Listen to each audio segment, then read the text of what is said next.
La primera palabra es tomada del Evangelio de San Lucas. Junto con Jesús llevaban también a 2 malhechores para ejecutarlos. Al llegar al lugar llamado de la Calavera, lo crucificaron allí y con él a los malhechores, uno a su derecha y otro a su izquierda. Mientras tanto, Jesús decía: Padre, perdónalos, porque no saben lo que hacen. Después los soldados se repartieron sus ropas, echándolas a la suerte. La primera palabra nos lleva a meditar sobre el perdón de una manera muy profunda. Jesús le dice al Padre que perdone a las personas que le hacían el daño porque no sabían lo que hacían. Esto nos lleva, me gusta pensar en la palabra en diferentes etapas. La primera, en donde Jesús decía, no nos dice Jesús dijo, sino dice Jesús decía. Como quien dice en varias ocasiones una frase o una palabra para aliviar el dolor, para poder centrarse. Jesús repetía: Padre, perdónalos porque no saben lo que hacen. Padre, perdónalos porque no saben lo que hacen. Padre, perdónalos porque no saben lo que hacen.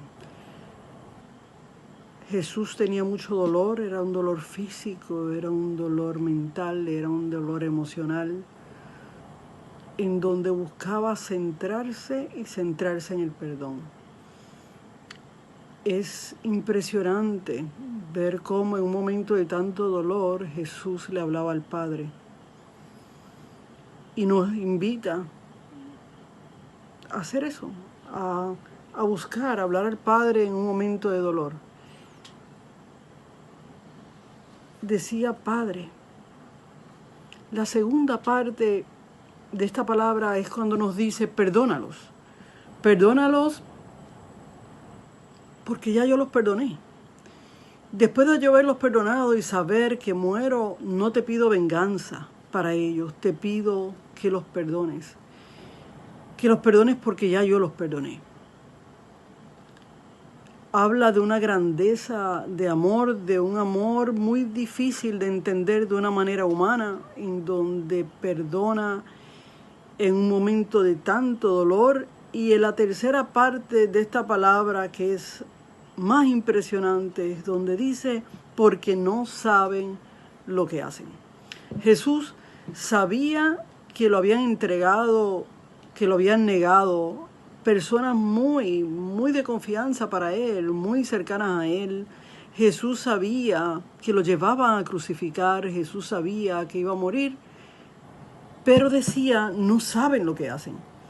Jesús sufría el dolor emocional, mental, y le pedía al Padre, porque de alguna manera divina reconocía mejor que nosotros mismos lo que hacían no era bajo conocimiento.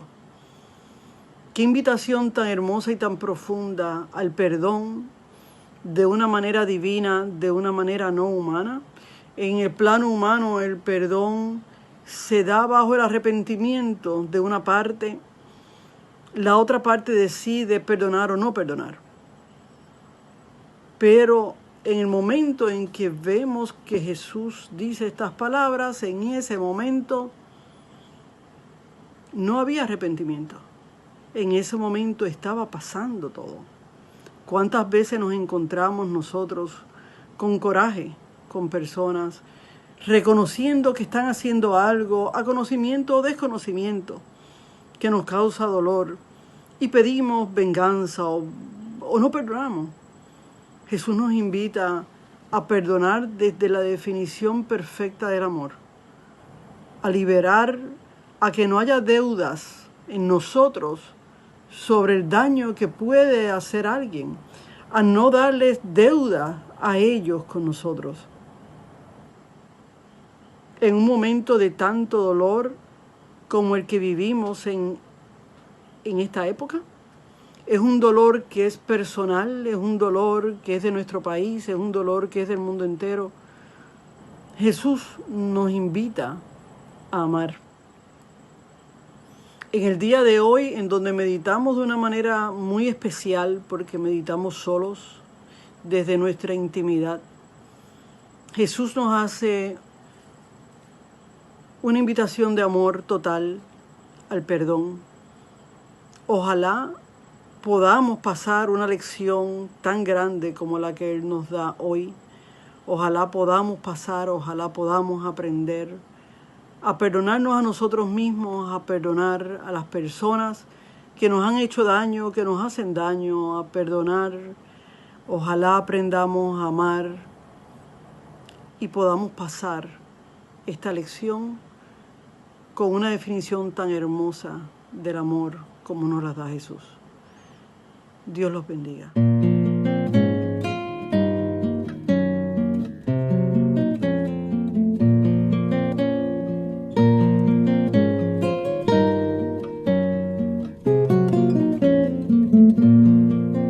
Postrado ante la cruz en la que has muerto,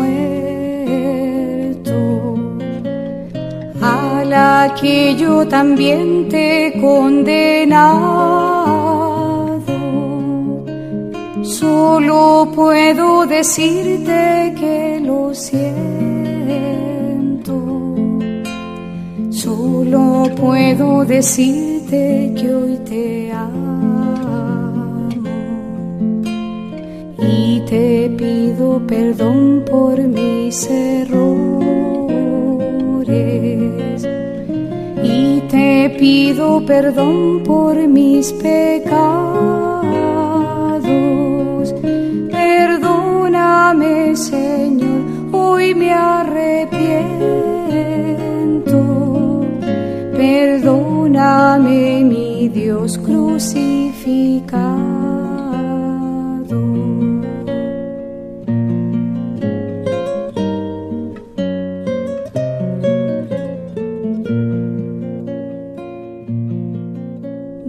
He cargado de espinas tu cabeza, cuando he vuelto la espalda a mis hermanos, yo he llenado tu cuerpo de tormentos, cuando algún semejante despreciado. Yo clavo en la cruz tus manos y tus pies. Siempre que a mis amigos yo defraudo, perdóname, Señor, hoy me arrepiento.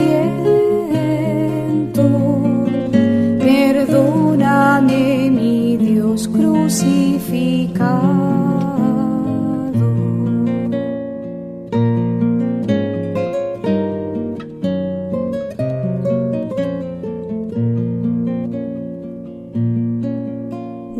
He colmado tu faz de sufrimiento, cuando he visto injusticias y he callado. Yo he sembrado tu alma de amargura, al fingir siempre ser un buen cristiano. Yo atravieso tu pecho con la lanza, siempre que espero amor y yo no amo. Perdóname, Señor, hoy me arrepiento. Perdóname, mi Dios crucificado.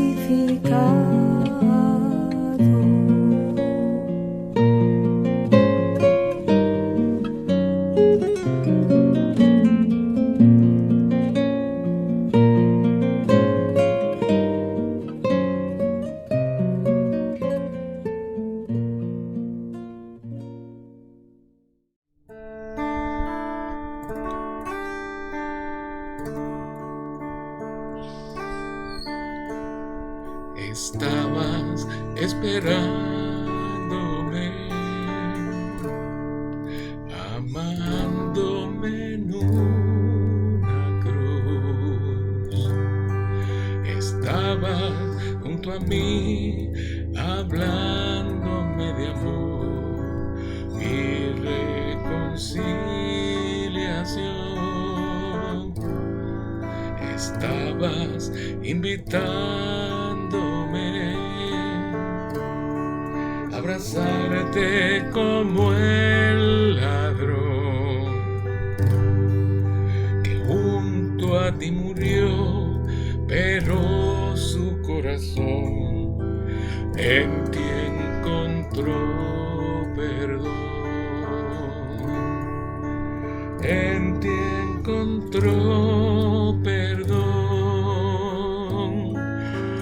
En ti encontró perdón.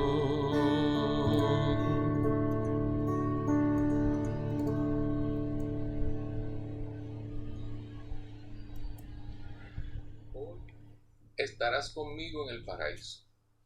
Es la promesa de Jesús a Dimas bajo aquel firmamento gris en el Calvario. Me lo imagino brumoso, de un intenso calor, pero sobre todo de mucho dolor. A lo lejos se divisan 3 cruces.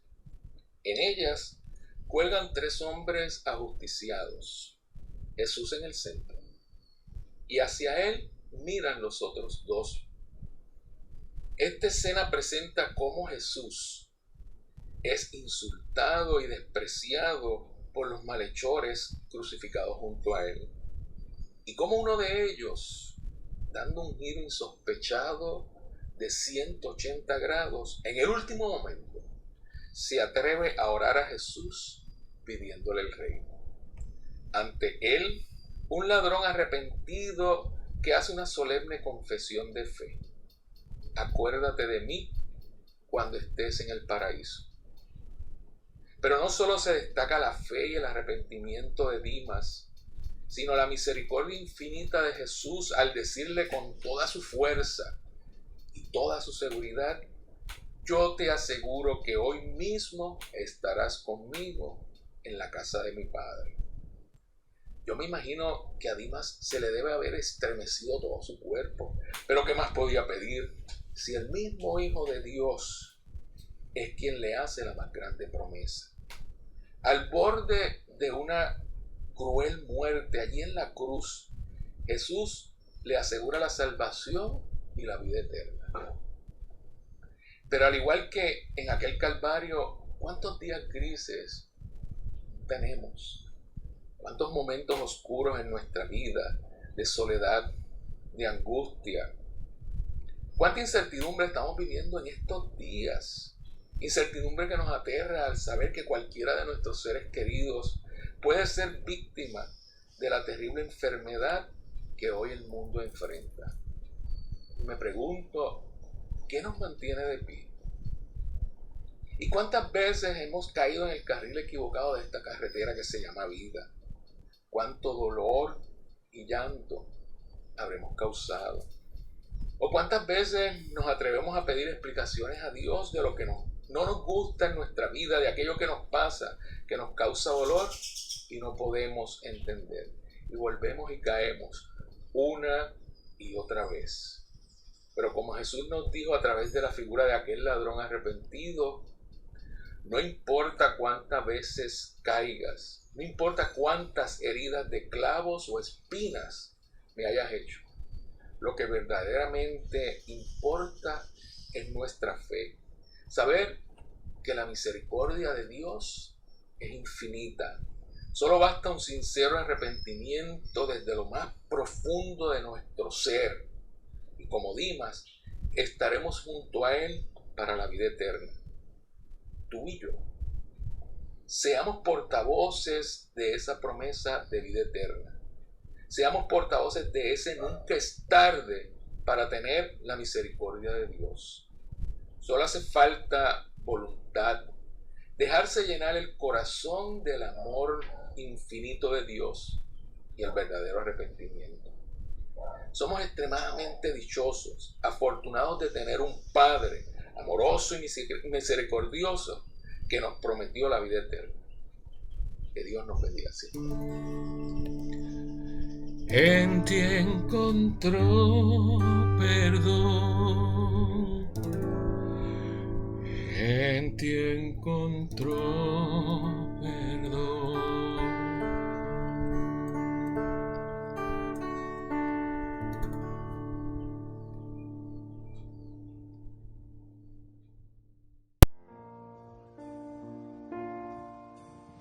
Vuelvo ante tu altar, queriéndote adorar, mi corazón en manos, Señor. Cuán débil soy, a ti me doy. Esta es mi cruz, aquí he llegado. Esta es mi vida, está en tus manos, mas aquí estoy postrado, Señor. Tómame hoy, oh Señor.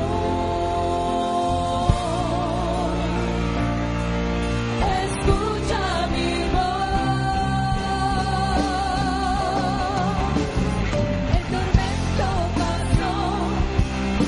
tu cruz caigo, levántame y abrázame para en tus brazos descansar y en tu oído susurrar. Te amo,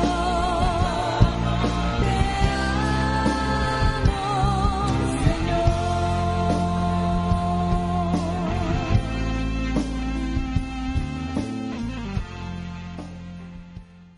Ave María Purísima, sin pecado concebida. Tercera palabra. Mujer, ahí tienes a tu hijo. Hijo, ahí tienes a tu madre. Y esta palabra la encontraremos en Juan 19, 25, 27. Junto a la cruz de Jesús estaba su madre y la hermana de su madre, María, mujer de Cleofás, y María Magdalena. Al ver a la madre y cerca de ella al discípulo a quien él amaba, Jesús le dijo: mujer, ahí tienes a tu hijo. Luego dijo al discípulo: aquí tienes a tu madre. Y desde aquel momento el discípulo la recibió en su casa. Palabra del Señor. Gloria a ti, Señor Jesús.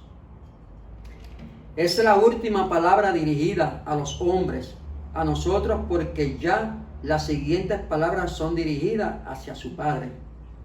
Hermanos, en el Calvario Cristo lo da todo. A los soldados le dio sus vestidos, a los verdugos el perdón, al ladrón penitente el paraíso, y a nosotros nos da su propia madre, que es lo último que daría un hijo, su propia madre. Los que no contamos con la presencia de nuestra madre sabemos lo que significa despedirnos de ella, si es que podemos. Lo que significa entregarla o confiar su cuidado a otra persona. Ya Jesús no tenía más que unas gotas de sangre en sus venas, más que un poco de aire en sus pulmones. Su corazón podía dar apenas los últimos latidos. Jesús tenía una infección en todo su cuerpo, un dolor fuertísimo, una fiebre altísima. Simplemente ya le quedaban unas palabras. Ya él había dado su vida. No había dado el signo, nos había dado el signo de la Eucaristía. Había dado el mandamiento nuevo y como su último regalo y como signo más grande de su amor, nos deja a su madre. Se la deja a Juan, el discípulo amado, quien representaba a cada uno de nosotros, dejándonos a nosotros un gran regalo de amor. En esta tarde debemos preguntarnos si le rechazaríamos a Jesús este regalo o estamos dispuestos a aceptarlo. Esto implica aceptar a María como madre de Jesús y madre nuestra. Jesús hoy nos dice, ahí tienes a tu madre, y nosotros le diremos, no puedo querer a tu madre, aun cuando en el Calvario María nos acepta como hijos. O haremos como Juan, llevarnos a María a nuestra casa, recibirla en nuestra casa. Es la segunda vez que Jesús se dirige a su madre, diciéndole mujer. La primera fue en las bodas de Caná de Galilea, que María se acerca a Jesús porque en medio de la fiesta se había acabado el vino. Allí Jesús le dice, mujer, no ha llegado la hora, porque la hora era esta. Y aun cuando en aquel momento se obró el primer milagro de Jesús por intercesión de María, resulta que era esta la hora de Cristo en el Calvario, el momento en el que se convertiría en la intercesora universal. Ahora sí llegó el momento, y ahora el Señor le dice, mujer, llegó mi hora, y llegó tu hora. Desde este momento tú vas a ser la medianera. Cuando tengas situaciones difíciles o hasta imposibles, clama a María, ahí estará ella, porque esa es la misión que Cristo le dio.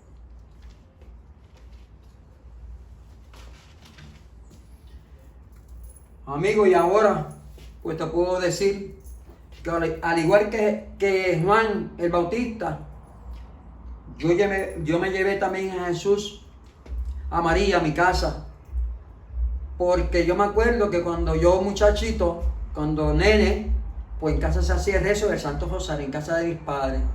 Y ahí fue cuando yo comencé a aprender un poco más de María y empecé a coger más amor y darle el sitio.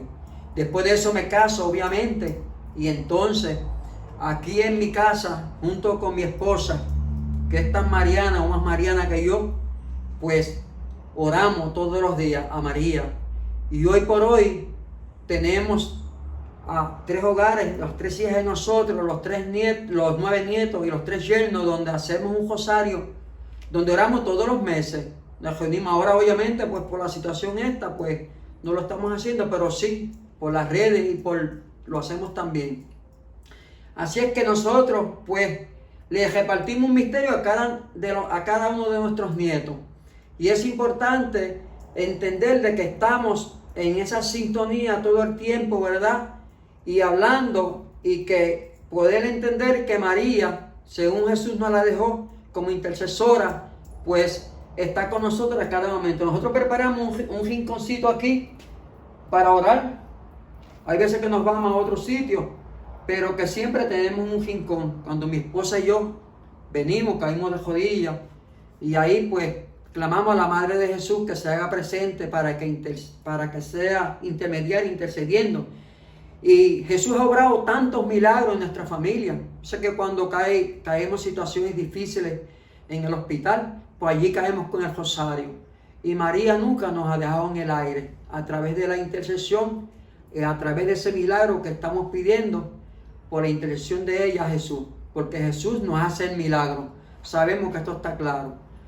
En la calle cuando yo voy a entrar a sitios peligrosos, pues yo llevo el rosario y antes de entrar a ese sitio yo clamo a María.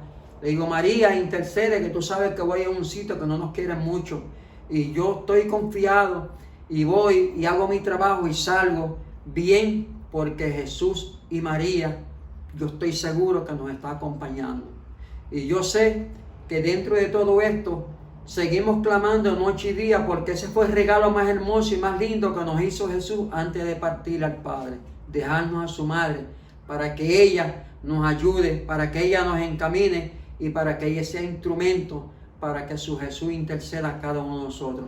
Así que gracias a Dios, gracias al Espíritu Santo y a María Santísima. Te amo y que Dios te bendiga grandemente. Amén.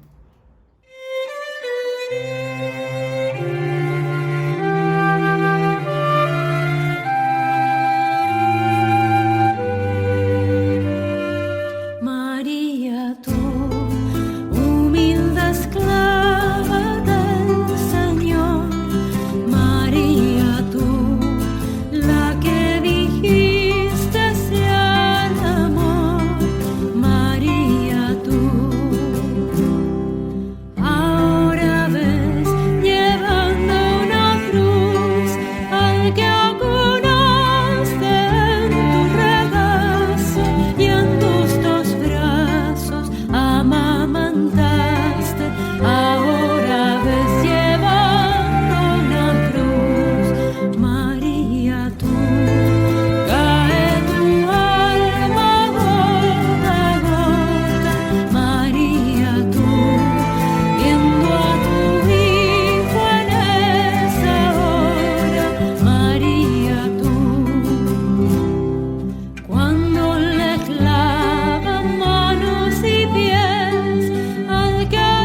Eloí, Eloí, lama sabactani. Un grito desgarrador de Jesús crucificado. Esta expresión en arameo, que su traducción al español sería: Dios mío, ¿por qué me has abandonado?, es la cuarta palabra de Jesús en la cruz y que leeremos en Marcos capítulo 15, versículos 33 al 36, aunque también la veremos en Mateo capítulo 27, versículos 45 al 49. Y cuando llegó la hora sexta, toda la tierra se cubrió de tinieblas hasta la hora nona. Y a la hora nona exclamó Jesús con fuerte voz: Eloí, Eloí, lema sabactani, que significa: Dios mío, ¿por qué me has abandonado? Y algunos de los que estaban cerca, al oírlo, decían: Miren, llama a Elías. Uno corrió a empapar una esponja con vinagre y la sujetó a una caña y se lo daba a beber mientras decía: Dejen, veamos si viene Elías a bajarlo. Hermanos, he querido extender la lectura hasta el versículo 36, pues creo que nos sirve hasta cierto punto de tranquilidad, porque ni tan siquiera los que estaban allí tenían remota idea de lo que pasaba o de las palabras que Jesús exclamaba. Y es que también nosotros podríamos llegar a malinterpretar estas palabras pensando tal vez: ¿realmente el Mesías fue abandonado por su padre? ¿Sintió algún tipo de abandono por parte de su padre? Incluso se llegó a arrepentir de su misión. ¿Dios Padre se sintió defraudado y se alejó? Como estas preguntas son tantas las que podrían venir a nuestras mentes y tal vez desviarnos de un pensamiento o de una realidad que se nos presenta en aquel momento de dolor y sufrimiento. El Salmo del Domingo de Ramos nos recuerda que aquellas palabras: Dios mío, ¿por qué me has abandonado?, son el inicio de un salmo que evoca más allá de un desahogo o un reclamo. Es el inicio de una experiencia verdaderamente transformadora mediante la oración y hasta cierto punto mística, que nos lleva a alabar y glorificar a Dios. Pero ¿cómo todo esto es posible? Nos podríamos preguntar, ¿cómo es posible que unas palabras desgarradoras con grito fuerte nos lleven a alabar y a glorificar a Dios? Para esto debemos entender que Jesús, como buen judío, había sido enseñado en el Tanakh y conocía muy bien las Escrituras. Y al exclamar con vehemencia estas palabras, nos deja muy claro que en su momento más crítico, la crucifixión, a diferencia de lo que podríamos pensar, Jesús estaba orando. Sí, hermanos y hermanas, orando. Dios Hijo nos abre la puerta a la queja, el derecho a la queja, pero no cualquier queja, sino una queja orante. Y aunque mencionaba que Jesús no estaba quejándose, sino orando, en esta exclamación nos hace ver su humanidad por un lado y por otro la confianza puesta en Dios que actúa en silencio. Jesús nos lanza una propuesta muy interesante ante nuestra fragilidad humana. Es válido sentir dolor. Es válido sufrir. Es válida la agonía, incluso la muerte. Y frente a todo esto, es válida la queja. Pero no cualquier queja, sino una queja orante. Y para que esta queja orante funcione, para que este tipo de oración surja y haga efecto, debe tener dos elementos fundamentales. Primero, reconocer el señorío de Dios, su omnipotencia, su ser todopoderoso, el primer motor, el que todo lo puede, el que todo lo ve, el que está por encima de todo. Y en segundo lugar, dejar todo en sus manos y que actúe en silencio a su tiempo. Es decir, que no se haga mi voluntad, sino la tuya.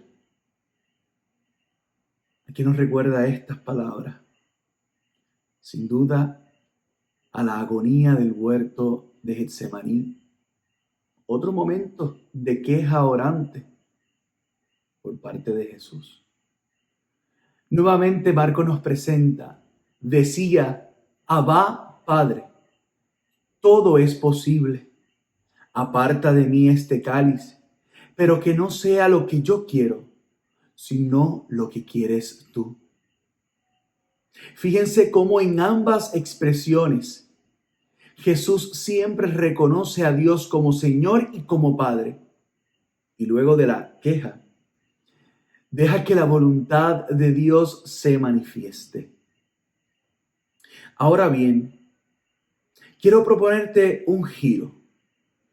Pensemos por un instante que ese mismo grito fuerte que decía Jesús en la cruz, ahora lo dice Dios, pero dirigiéndose a nosotros.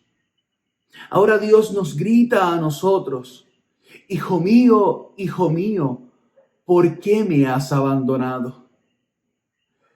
Te comparto esto porque en muchas ocasiones, especialmente en aquellas de dolor, elevamos esos reclamos, esas palabras de exigencia.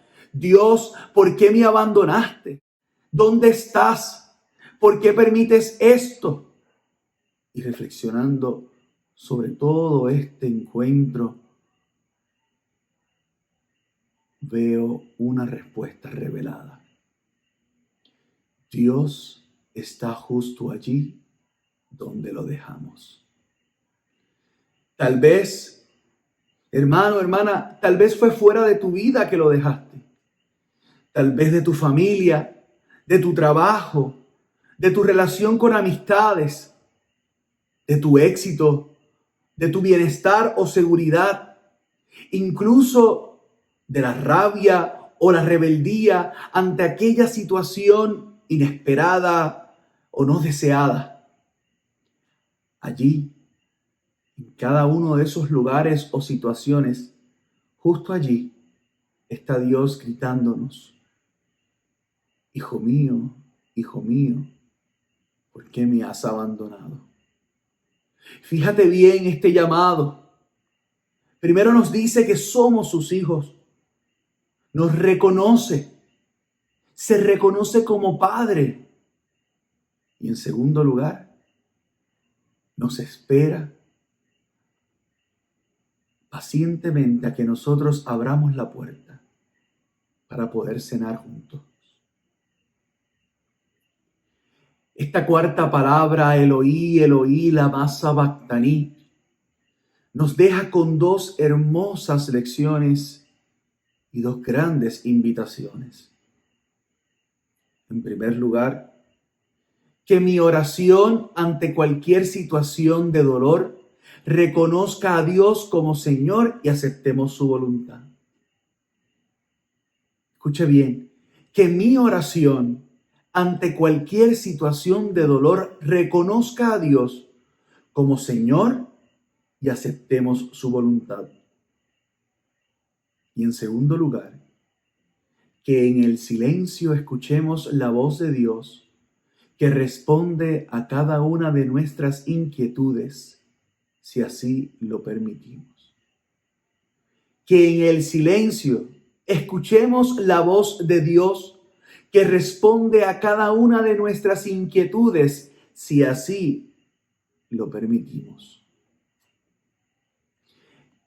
Que Dios Padre y Señor nuestro, con su inmenso amor, nos guarde de todo mal y nos haga crecer ante la adversidad, para que un día nos podamos volver a encontrar y sentir su calor.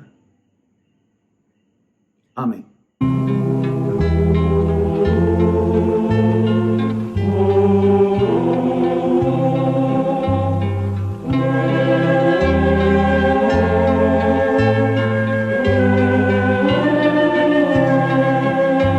Oh Dios, ¿por qué nos has abandonado? Oh Dios, ¿por qué nos has abandonado?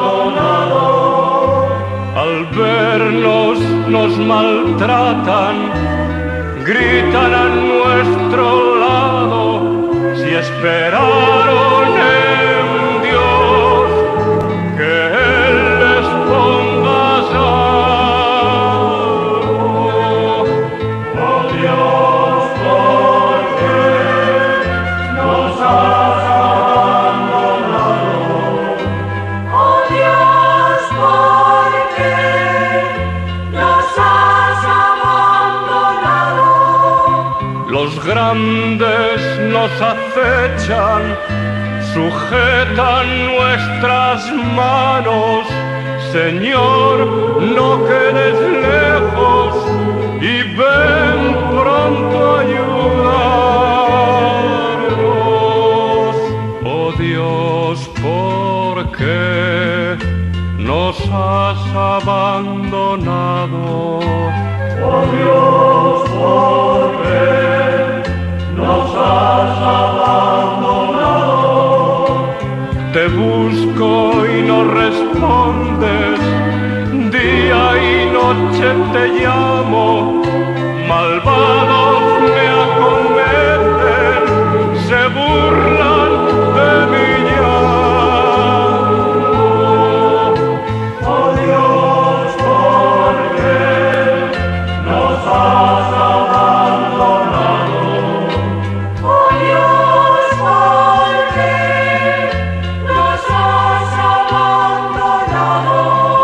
Mis huesos se dislocan, la muerte está llamando. Señor, ven a ayudarme, me tienes en tu mano.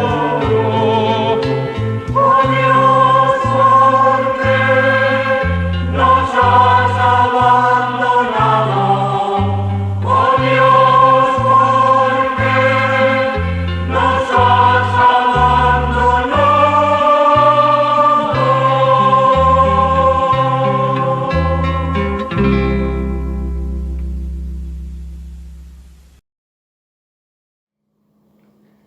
Quinta palabra. Tengo sed. Poco antes de morir, en un hospital, la niña María Garetti, apuñalada por un joven al negarse a sus deseos impuros, le decía a su madre: «Mamá, tengo sed». Jesús siente en la cruz también esa terrible necesidad que le hace exclamar: «Tengo sed». Sed física, sed natural, sed de agua. Había perdido demasiado sangre a lo largo de su pasión y sobre todo en la flagelación, y más todavía en la crucifixión. Tantas horas sin dormir, sin ingerir alimento, ni bebida de ninguna clase. Fatiga, sudor y fiebre. ¿Cómo no iba a tener sed? Debió tener una sed abrasadora. Las 4 palabras anteriores suponían presencia. Hasta la 4ª existe diálogo entre Jesús y su Dios, entre Jesús y el ladrón arrepentido, entre Jesús y su madre, entre Jesús y su discípulo amado. Aquí en la 5ª palabra se han retirado todas las presencias y el desierto no tiene límite. Solo se oye el grito del tormento de la sed, a saber si en ese preciso momento de su pasión Cristo está siendo tentado nuevamente, como en el desierto donde Satanás le ofreció de comer cuando Jesús tenía hambre. el Padre no está y Jesús se ve completamente solo. La cuarta y la quinta palabra expresan ante todo el exceso de su sufrimiento. En la cuarta palabra, Dios mío, ¿por qué me has abandonado? Es el grito del desconsuelo interior. La quinta es más humilde y compasiva. Es el grito del dolor y el agotamiento físico. Los santos y santas también tuvieron su sed. Y voy a citar un escrito de Santa Teresa de Alexius, religiosa carmelita descalza, y dice: quisiera iluminar las almas como los profetas y doctores. Quisiera recorrer la tierra, predicar tu nombre y colocar en tierra infiel tu gloriosa cruz, oh mi amado. Pero no me sería suficiente una sola misión. Al mismo tiempo, quisiera anunciar el Evangelio en las islas más remotas. Quisiera ser misionera no solo durante algunos años, sino que quisiera haberlo sido desde la creación del mundo y seguir siendo hasta el fin de los siglos. Cierro la cita. Esta monja sí entendió el mensaje de Dios desde el principio. El amor apasionado con que Dios nos ama llega a ser en la cruz de Cristo un amor radical, sacrificado y gratuito. El amor de este ser capaz de entregar todo a cambio de nada. Que ama lo no amable, como es el caso de los pecadores. Por ellos, por nosotros, Cristo se entrega libremente en mano de sus enemigos. De este modo, la muerte deseada como camino del amor ha perdido su frialdad y desprende ya ella misma el calor de la vida eterna. La muerte deja de ser nada para convertirse en un todo. La caridad tiene a veces mala cara y el sacrificio también. Pero ni la caridad se reduce a dar lo que sobra para acallar la mala conciencia, ni el sacrificio se ha de confundir con la negación patológica de lo vital y el deseo de lo bello y lo bueno. Pues ama con caridad verdadera quien comparte la entrega de Cristo, el que ha sido alcanzado por su amor y por su muerte. El que no teme a perder la vida, no teme al sacrificio y queda liberado de la esclavitud a la que la muerte somete a los mortales. La caridad nos une a Cristo y en cierto modo nos hace capaces de hacer justicia al modo divino. No he dicho justicia divina, dice justicia al modo divino, que es diferente. Porque la justicia al modo divino es a base de perdón, a base de misericordia, de caridad y de amor. La carta encíclica Dios es Amor número 28 de Benedicto XVI dice: no es misión de la Iglesia en cuanto a tal a organizar este mundo de justicia, entrando en la legítima batalla de la política. Esa es la misión del Estado. Los católicos prestan su colaboración a esa tarea común de muchas maneras, que pueden ir desde la dedicación profesional a la política, hasta el ejercicio del voto responsable y muchos otros. Pero tanto la Iglesia misma como cada uno de sus miembros prestan a la sociedad el servicio de la caridad. Cuando realizan tareas asistenciales o tareas profesionales de cualquier otro tipo, en los que se refleja la generosidad infinita del amor divino manifestado en la sed de Cristo. Cierro la cita. Cierta ideología totalitaria del pasado siglo creyó que la justicia hacía superflua la caridad, pero aún suponiendo con exageración que la justicia pudiera ser perfectamente realizada en este mundo y a todos se les diera realmente lo que les pertenece, todavía faltaría lo más importante, porque el ser humano necesita precisamente y más que nada algo que no puede tener ni reclamar como propio. Necesita el corazón de otro ser humano, pero sobre todo el corazón de Dios. Si pudiera darse un mundo justo y solo justo, pero sin caridad, ese sería un mundo frío, un mundo helador, literalmente mortal para el ser humano.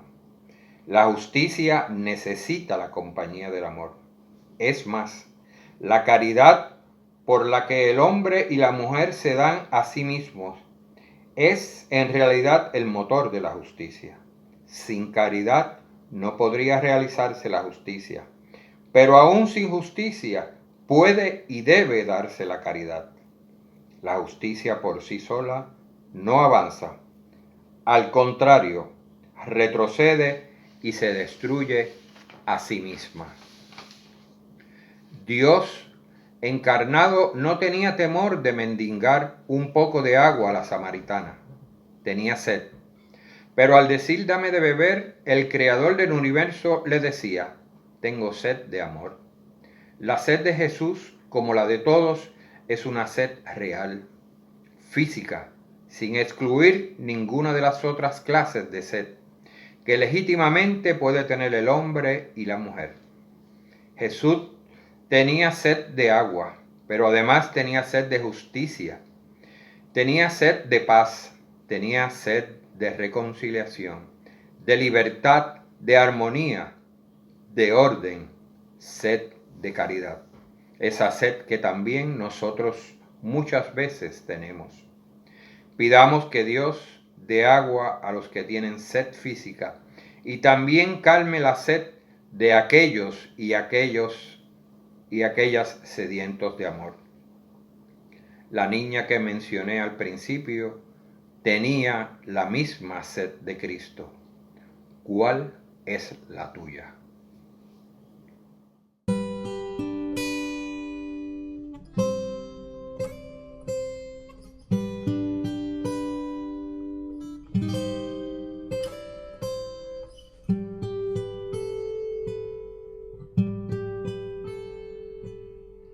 Tengo sed de ti,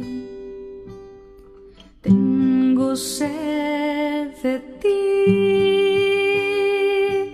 mi alma está sedienta de ti, tengo ansia de ti, cuando veré tu rostro.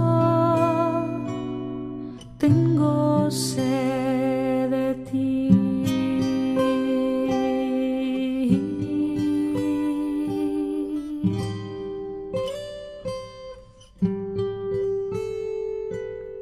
Tengo sed de ti. Tengo sed de ti. Porque vivo con tristeza. Porque no hay alegría en mí. ¿Dónde estás, Señor? Yo tengo sed de ti, solo de ti, solo de ti.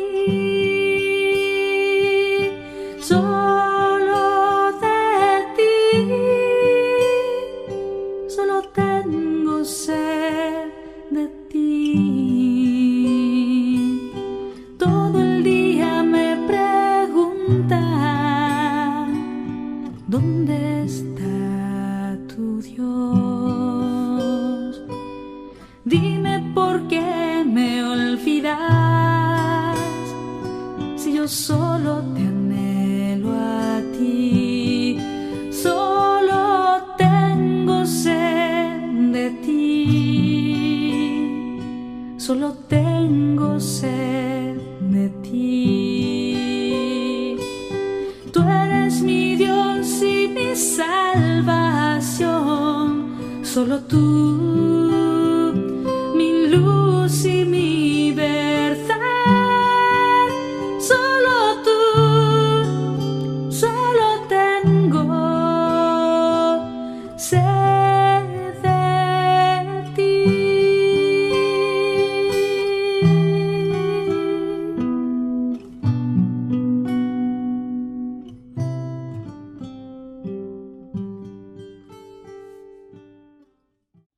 Sexta palabra, todo está consumido.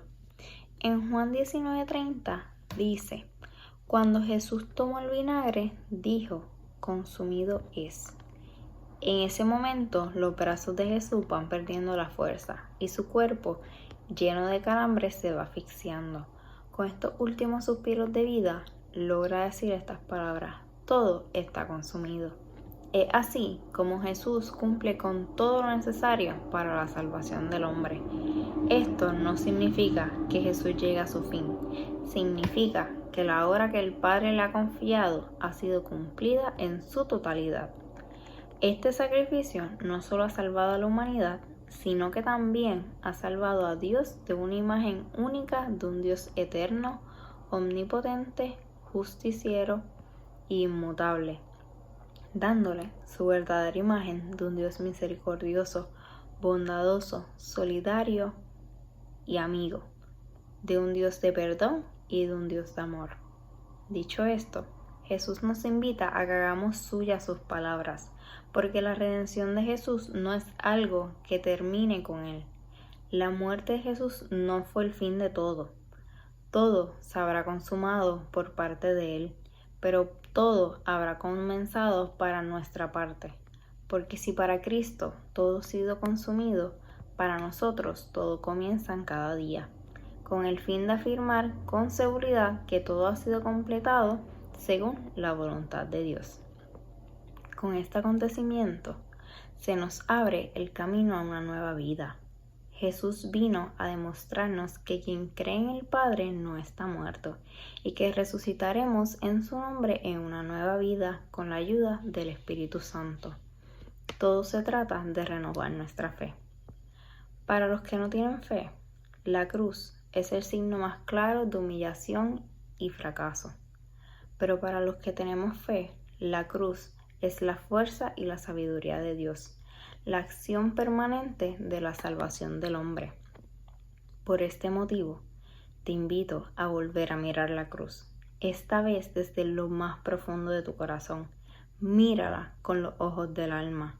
Aprendamos cuál es el significado que debe tener la cruz para todo cristiano, el significado real que debe tener para todos nosotros. Si la vamos a llevar colgada del pecho, de ahora en adelante, que sea como símbolo de sacrificio de Jesús por nuestros pecados, para anunciar que Cristo murió por nosotros, para darnos una vida nueva.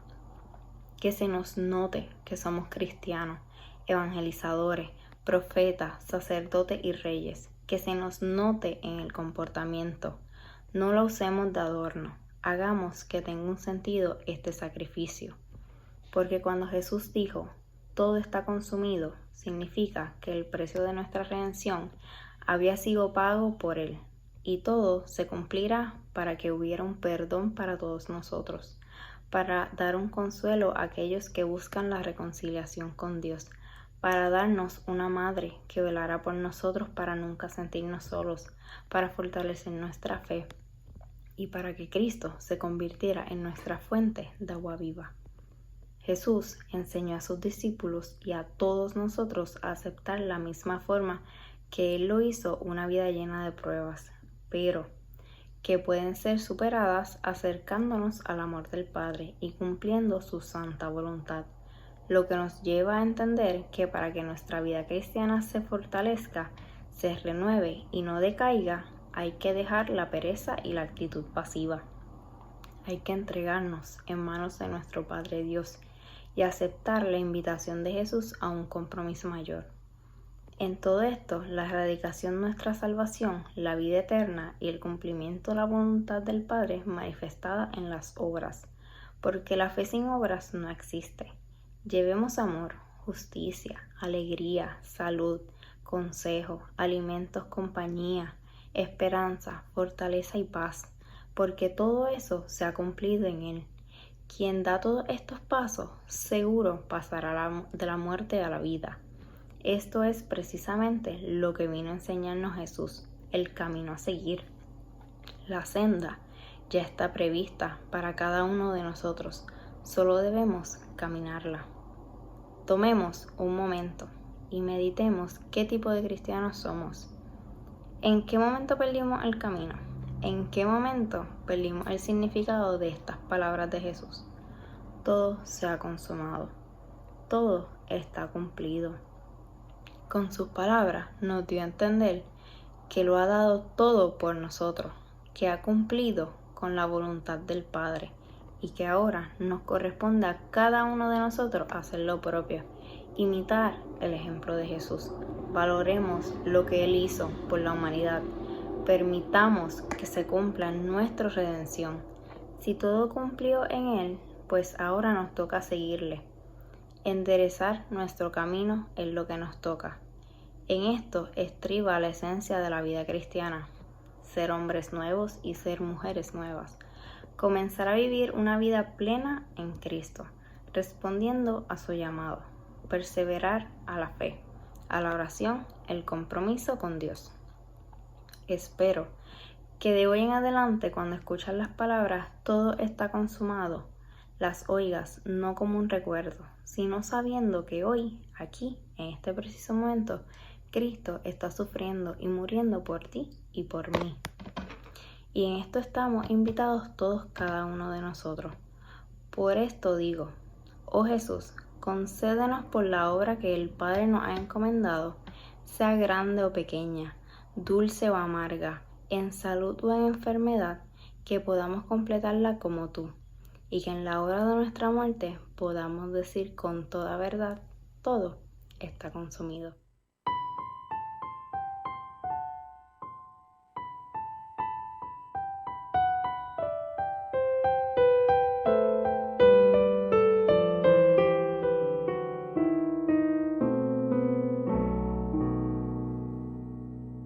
Espera, mi Señor crucificado, espera que despierte el corazón, que al mirarte silencioso y traspasado, te dirá nuevamente su canción. Cantando bajo el cielo de la noche, al sentir, mi Señor, tu inmensidad, cuando todo callaba junto a mí, me cubría como un manto tu bondad. Espera, mi Señor crucificado, espera que despierte el corazón, que al mirarte silencioso y traspasado,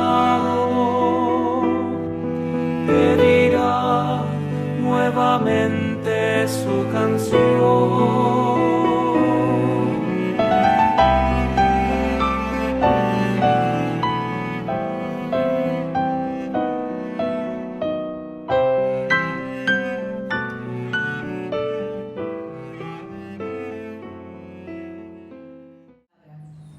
Padre, a tus manos encomiendo mi espíritu.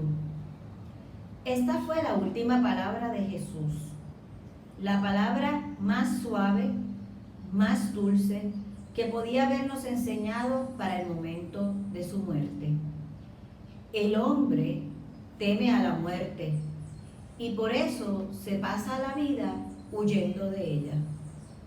Sin embargo, para el que cree en Dios, para el que contempla y escucha a Jesús, morir no es nada trágico, no es saltar al vacío, ni entrar en una noche sin fin. Los hombres creemos que morimos, que perdemos la vida, y lo que ocurre en realidad es solo lo que le ocurrió a Jesús, que ponemos la cabeza en su sitio, en las manos del Padre. Cuando el sufrimiento termina, se siente un gran alivio. Pero el sufrimiento no termina y no hay alivio a menos que uno se encomiende a Dios. Aún en su última agonía, nuestro Señor Jesucristo se encomienda a las manos del Padre. Cristo muere confiando en su Padre, pero no muere sin antes consumar por completo la redención del hombre y asegurarle su bienestar eterno. Ni su sufrimiento, ni su muerte lo inducen a quejarse de su Padre, ni a proclamar su inocencia, ni a vindicar su santidad. Más bien, muere confiadamente, encomendándose a su Padre. Su último suspiro fue una oración llena de fe y de confianza. Me ha impresionado mucho el rostro de ese Cristo imponente, el Cristo de la misericordia. Es el rostro de la suprema serenidad en la muerte, el hermoso rostro de la paz. En la última palabra, Jesús nos revela el secreto de la paz. Nosotros andamos quejándonos, muchas veces ansiosos, hundidos o deprimidos, después de un gran día de trabajo o de algún problema que tengamos en algún momento dado. O pongamos un mejor ejemplo. Ahora mismo que llevamos varias semanas encerrados en nuestros hogares debido al distanciamiento social por el coronavirus. Mis hermanos, así no podemos vivir ni morir. Así andamos sin paz. Así andamos temerosos de la muerte y de la vida. Muere Jesús, pero se manifiesta con toda su fuerza la gloria de Dios. El dolor de la cruz es el momento del paso glorioso hacia el Padre. Jesús queda constituido como el único camino, la única verdad, la única vida. Hay que seguir sus huellas sin ningún temor. Jesús muere tranquilo, inclina su cabeza en las manos del Padre y regala a los hombres su espíritu. Este espíritu de Jesús continuará su obra en el tiempo, haciendo todo nuevo. Nueva la relación como hijos en el Hijo, nuevo culto y la oración, no en la angustia sino en la alabanza. Nueva la vida entera, construyendo su reino con amor. Nueva la muerte, entendida no como el final, sino como la cuna de la vida que ya es eterna. Jesús quiso terminar su vida pronunciando de nuevo la palabra más querida de su corazón, la palabra que resume su mensaje al mundo: Abba, Padre. Porque Dios es Padre, se dedica a ser Padre, es solo Padre, sobre todo Padre. He aquí la gran revelación de Jesús. Dios siempre fue Padre. Pero desde que Jesús le llamó así, viviendo nuestra vida y muriendo nuestra muerte, lo sabemos mucho mejor. Para eso vino al mundo. Ninguna objeción cabe ya contra la existencia y la bondad de Dios, viendo cómo vive y cómo muere Jesús. Para eso vino el Hijo de Dios al mundo, para que nadie se sienta fuera de la paternidad de Dios. La muerte redentora de Cristo es la garantía de que podremos terminar nuestros días con la misma confianza que Él. Si le hemos aceptado como nuestro Salvador y Señor, solamente entonces podemos decir con gozo: Padre, en tus manos encomiendo mi espíritu. Que nuestra vida, como la de Cristo, sea coherente por el cumplimiento de la voluntad del Padre. Que la búsqueda de la voluntad de Dios sea nuestra preocupación principal. Tengamos sentido de la Pascua. Celebrémoslas participando en la Pascua juvenil. Demos gracias a Dios por nuestro bautismo y renovémoslos con todo nuestro corazón. Procuremos morir cada día al pecado y vivir la vida de la gracia sintiéndonos hijos de Dios. Que Dios los bendiga. Amén.